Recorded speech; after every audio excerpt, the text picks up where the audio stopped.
Welcome back to my channel, The Kids KC Inspirational Tales.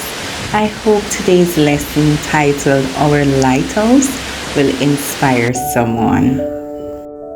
In the city of Mazatlan, Mexico, there is an imposing hill called Isla de Criston, where there is a spectacular lighthouse that can be visited to enjoy the views from the top.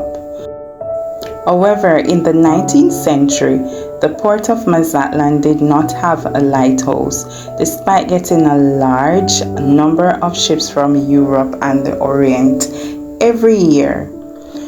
For a whole 7 years, there was no signaling of any kind to help captains approach the hill without putting their ships in danger.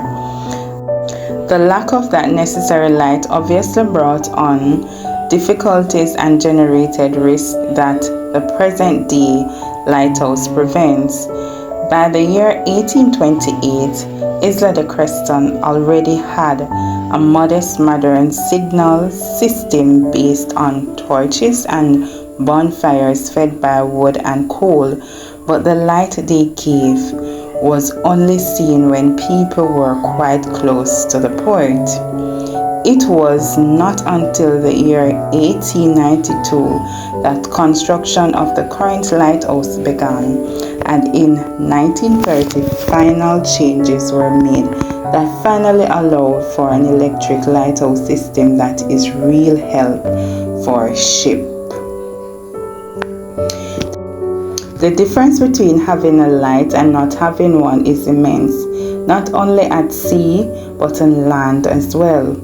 For example, knowing that Jesus is the light of the world is one thing, but allowing the light that comes from His words and reading the account of His passage through this world to guide our lives is another.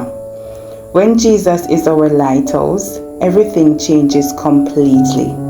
When the light that comes from Him is our guide in our human relationships, in our relationships with others, and in our relationships with God, our steps toward that final harbor, the new earth, will be firmer and surer, and we will be safer.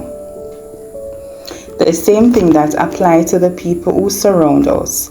From the beginning, when God chose a special people for the first time, His intention was that they would serve as a light for the neighboring nations. Israel did not fulfill that call. Those nations were lost in paganism. Today, like the spiritual Israel we have to be a light for the people who live in darkness. Today's scripture was inspired from John 8, verse 12. Then Jesus spoke to them again, saying, I am the light of the world. He who follows me shall not walk in darkness, but have the light of life. Have a blessed day, and remember to inspire someone.